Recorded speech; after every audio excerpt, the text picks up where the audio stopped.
안녕하세요, 균형입니다. 만나서 반갑습니다. 오늘의 주제는 몸 키우고 싶은 자요? 속도를 다스려라 입니다. 저는 트레이너 생활을 했을 때부터 지금까지 약간 그런 버릇이 있어요. 헬스장에서 웨이트 트레이닝을 하는 초보자들을 조금 멀리서 호크아이 마냥 지켜보는 그런 버릇이 있습니다. 이렇게 지켜봤을 때 100명 중 99명은 똑같아. 정말 똑같은 실수를 하고 있습니다. 심지어 웨이트 트레이닝 짬이 된다고 생각하는 사람들마저도 이런 실수를 비슷하게 하고 계세요.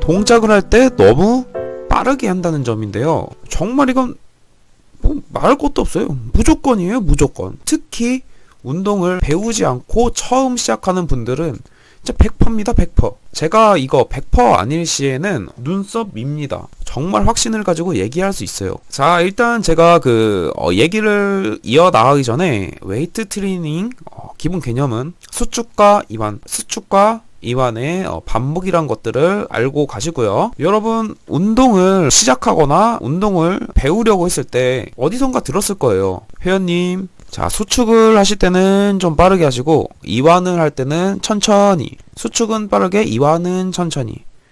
이 말 60점 드릴게요. 60점. 어느 정도 공감은 하지만 어느 정도는 공감을 할 수 없다는 말이에요. 제가 만약에 운동을 가르치지 않습니까?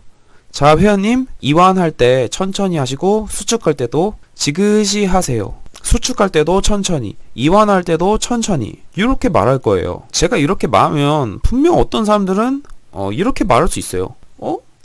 여기 영상 보니까 빠르게 하던데?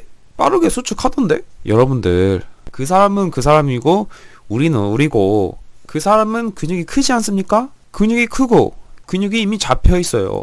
그러니까 그런 사람들은 빨리 하더라도 수축감이 잘 오고 방법을 안다는 거예요. 제가 저번에도 말씀드렸죠. 일반인과 근육쟁이들이 계단을 오를 때 일반인은 그냥 힘들지만 근육쟁이들은 다리의 펌핑감이 지대로다. 여러분들은 근육이 작고 심지어 없을 수도 있기 때문에, 없진 않겠죠.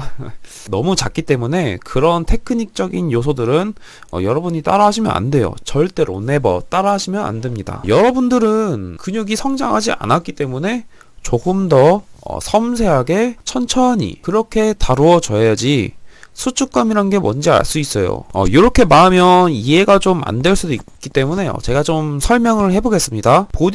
보디빌딩은 말 그대로 몸을 만드는 운동이죠. 특정 부위의 근육을 키움으로써 심미적으로 뛰어난 몸매를 만드는 것이 바디빌딩이에요. 특정한 부위를 키우기 위해선 그런 특정한 부위를 다룰 줄 아는 그런 능력이 필요합니다. 하지만 여러분들이 하는 그런 트레이닝은 순발력과 협응을 이용하기 때문에 그 부위에 정확한 타격을 주는 운동을 하지 않고 있다는 거예요. 여러분들 운동할 때 속도라는 개념이 들어가면 온전히 그 부하를 이용해서 운동을 할 수가 없어요. 예를 들면 수축 단계가 1부터 10까지 있다면 바디빌딩은 1, 2, 3, 4, 5, 6, 7, 8, 9, 10 1에서부터 10의 구간을 처음부터 끝까지 쭉 수축을 해줘야 되는 건데, 여러분들은 속도 때문에 1에서 바로 10으로 넘어간다는 얘기예요. 다시 말해서 순간의 힘, 순발력으로 1에서부터 바로 10까지 가는 그런 수축감은, 마지막에 수축감은 느낄 수 있겠지만 2, 3, 4, 5에서 9까지의 그 수축되는 과정을 여러분들은 놓치고 있는 거예요. 순발력을 이용한 그런 방식 때문에 굉장히 무게를 효율적으로 든다는 거예요. 자, 바디빌딩은 비효율적으로 운동을 해야 합니다. 바디빌딩은 비효율이에요.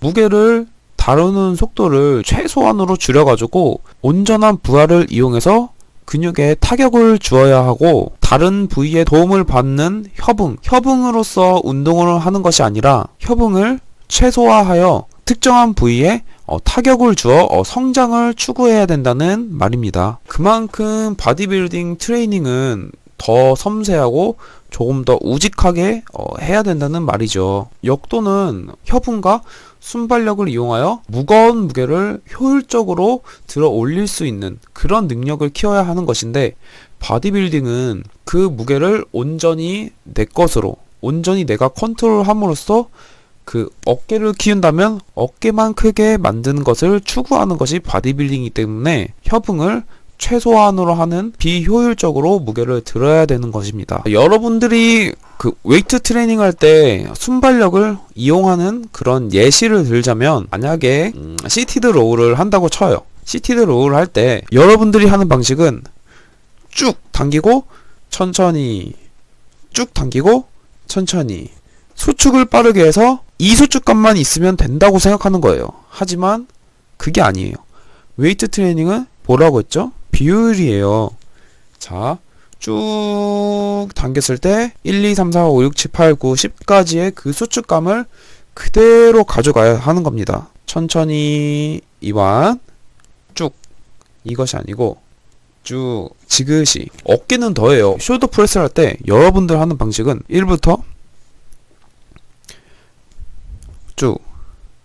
쭉 수축할 때 여기서 무게를 효율적으로 든다는 거예요. 그러면 어깨에 대한 부하는 줄어든다는 거예요. 하지만 천천히 지그시 한다면 쭉 온전히 쭉 내 어깨로 무게를 받아내기 때문에 어깨에 더 타격을 주고 그 타격은 성장으로 이루어진다는 말이에요. 아시겠죠? 그러면 여러분들이 어떻게 웨이트 트레이닝을 해야 되는지 알려드릴게요. 이렇게 하는 건 가슴, 등, 어깨, 하체 모든 운동 다 이런 방식으로 하세요. 자, 가슴 운동으로 예를 들자면 체스트 프레스가 있죠. 앉아서 무게를 받으면서 갔다가 지그시 쭉 미세요. 천천히 갔다가 지그시 쭉. 이거 안 돼요. 쭉 천천히 쭉 이렇게 하세요. 아시겠죠? 어깨 운동인 숄더 프레스를 예를 들어 설명하겠습니다. 숄더 프레스가 이 상태에서 쭉 미는 것이죠. 자, 여러분들 이렇게 하실 거예요. 하나, 둘, 셋. 안 돼. 이렇게 하면 안 되고요. 쭉 하나, 쭉 둘. 무게가 온전히 어깨로 갈 수 있도록 레그 익스텐션이나 다리 운동이나 이런 것들도 똑같이 하세요. 튕김이 있으면 안 됩니다. 운동을 할 때 튕김이 있으면 안 돼요. 탁 치면 안 된다는 얘기예요. 지그시 갔다가 지그시 간 무게를 천천히 받아오세요. 쭉 지그시 천천히 받아오세요. 무게와 손에 미세하게나마 공간이 있으면 안 돼요. 탁 치면 안 된다는 거예요. 아시겠죠? 꼭 명심해서 이런 방식으로 모든 운동을 하세요. 확실히 다를 겁니다. 더 힘들어요. 개수 채우기에 급급하기 때문에 천천히 부하를 이용하는 그거를 실천하기가 생각보다 힘들죠. 고통스럽고. 하지만 굉장히 중요하다는 거. 어떻게 보면 운동 동작을 배우는 것보다 천천히 운동하는 습관을 들이는 게 제 생각엔 더 중요하다고 생각합니다.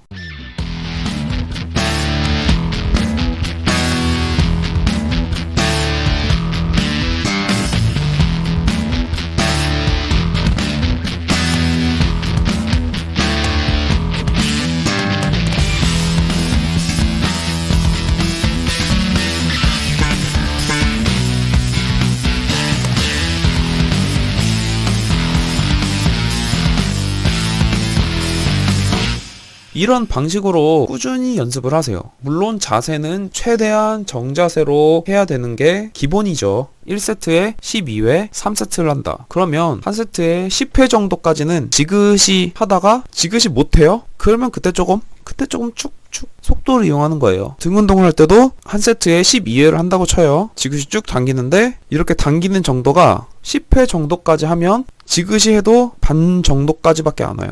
그러면 그때 조금 속도를 이용해서 2개 정도 더 하세요. 그렇게 연습을 꾸준히 하시면 됩니다. 무조건 장담하는데 평소에 헬스장 가서 하는 무게보다 훨씬 더 못할 거예요. 훨씬 더 어렵고. 하지만 그 자극은 제대로 느낄 겁니다. 근육이 작을수록 더 천천히, 더 섬세하게 근육을 다뤄줘야 그 느낌을 여러분들이 가져갈 수 있다는 거예요. 너무 적은 무게로 천천히 한다. 뭔가 조금 가오상하고 너무 초보자 같은 느낌이 들까봐, 주위 약간 눈치 보일까봐 무게를 오버해서 속도를 이용한 웨이트 트레이닝을 한다. 그 사람보다 지그시 수축하고 천천히 이완하는 사람을 아는 사람들이 보기엔 훨씬 더 운동을 잘한다고 생각을 해요. 무게의 오류에 빠지지 마시길. 눈치 볼 것도 없고 자기 운동하십시오. 내가 지금 하고 있는 운동이 무엇인지 모르겠지만 그 동작을 천천히 빈도가 쌓이다 보면 결국 여러분들 알게 될 겁니다. 의심하지 마시고